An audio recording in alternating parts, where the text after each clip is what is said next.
Ooh, hot. Lemon meringue pie. Fresh out of the oven. Gotta let it cool down though. Anyway, made that for my little girl. She's gonna be home in about an hour. She loves lemon meringue pie just like her daddy. And I thought about what can I get into today? And I've got this old porch post. I don't know how old it is, but it's got a lot of character to it, a lot of potential. And I've got a friend of mine who wants a floor lamp for her living room. They just remodeled their living room, paint, all that stuff, wainscoting, the whole 9 yards. And so I think I'm going to turn that old porch post into a floor lamp for her and surprise her, see if she likes it. Check it out.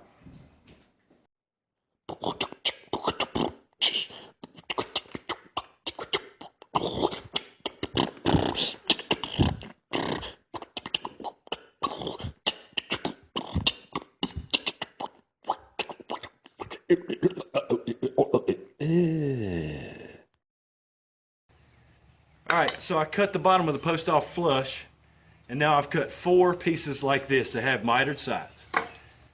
These are going to box in the bottom of this post, kind of like that, and give it this nice profile. Then, after that, I will be cutting pieces like this in much the same way. This is some old reclaimed trim, and this will go on the bottom like that. It's got this nice little profile there, and I'll box around the base of that.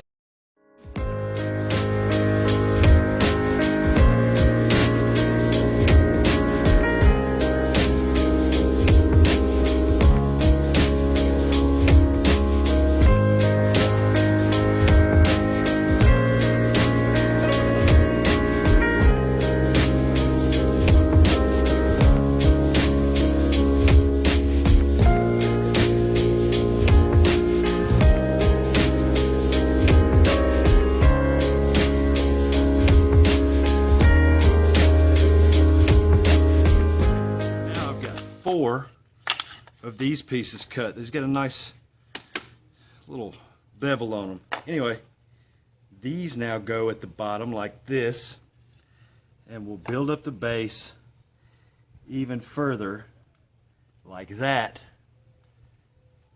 and then you'll have this all starting to come together and looking like a decorative base to go on this post.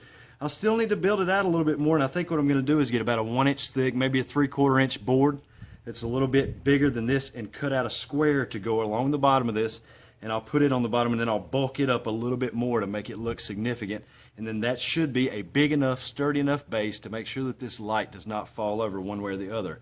So now I got to put these on. Same way I did these.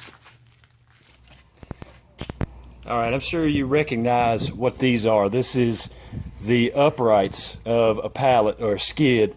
You know, a lot of times they have these cutaways where they could put their forks from the forklift or a pallet jack in to be able to pick these up. So what I'm doing is cutting out these. I've cut 4 of these.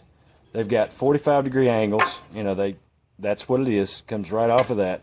So then these will match up underneath the bottom like that, so that they make a 45-degree angle, and those are going to go down at the base to give this some height, finish it off, and almost make it look like built-in feet. So I'll screw those in. Alright, so I saved you guys the trouble of showing you where I rewired this old light fixture. It was lit. It had an old socket inside that the wires had been cut on and somebody had pulled it back out. We love this. We've had it sitting around in our garage for a long time, but I took the parts, I powered them off of an old lamp that we had sitting in the garage also that we don't use anymore, reinstalled this, and the wires fish up through here and then go onto the top of this bar and then down through a little hole in the top and come out the back. I have to wire nut this to a longer cord so that we can plug it in and get power to it. There's an easier way to do this though. If you don't want to do all that and you don't have an old lamp and you're scared of working with electricity, you could just find an old fixture like this, mount it to the post, and then use a candle and light a candle in it. We've also got an old lantern that we could have just put a hook on and then hang a lantern like this from it, which is an actual oil lamp. That would look great. It fits the motif of the light we're trying to make here, but Anyway, this is going to be what goes on our post to light it up.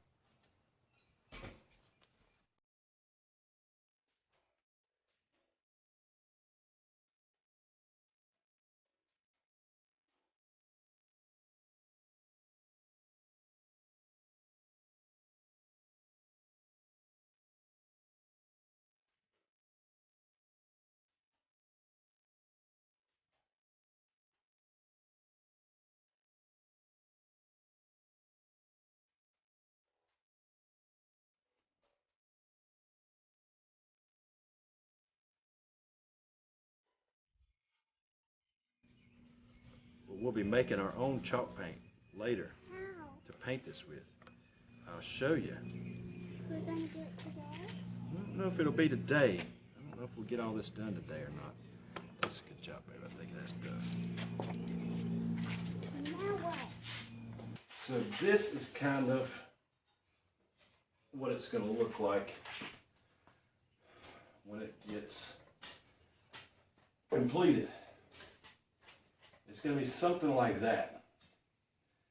Now, that's going to look great, and this is what the picture frame, like an 8x10 or whatever picture is going to go in. So the frame itself will probably be about 12 by 16 inches, something like that. So it's going to take up the majority of the width of this with the width of the picture frame.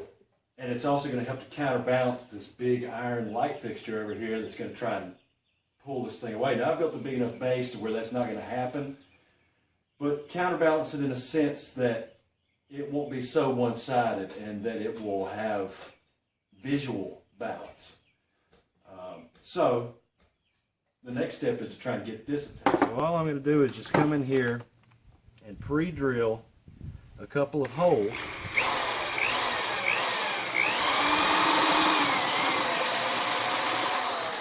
Because if you try and send a large screw through that thin piece of wood, you're going to split it. And we don't want to split it. So I'm pre-drilling all these.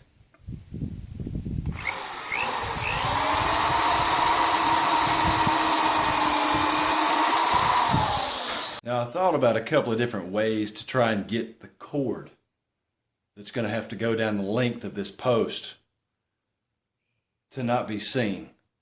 There's several different ways you can do that. If you had a 6-foot long drill bit, which nobody does, then you could drill all the way through the center of the post and make a cavity in it and just run the cord down that. Don't have a 6-foot long drill bit. Don't know anybody that does. Rednecks are not only known for drinking beer, watching NASCAR, and eating a whole lot of fried stuff, they're also known for their ingenuity. So what would a hillbilly do in this situation? Here, baby, hold my dick.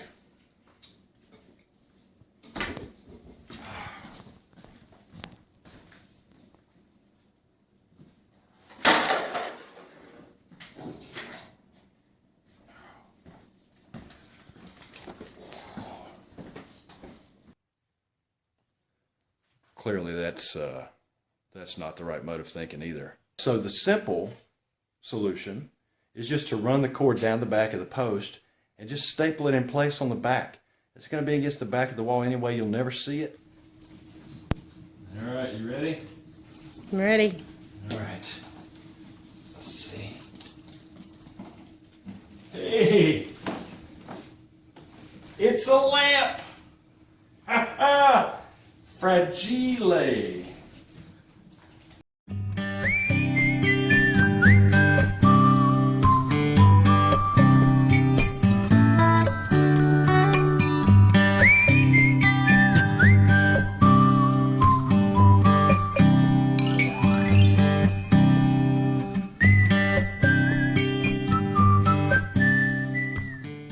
Maybe there's a little guy who lives right here. Maybe we'll just do, yeah, there he is. And then maybe a little tree right here. Yeah, just get that. And then we'll lay that in right there. Yeah, just like that. And then maybe there's a little bit of land that comes out right here. Yeah, right there. It's a river bank.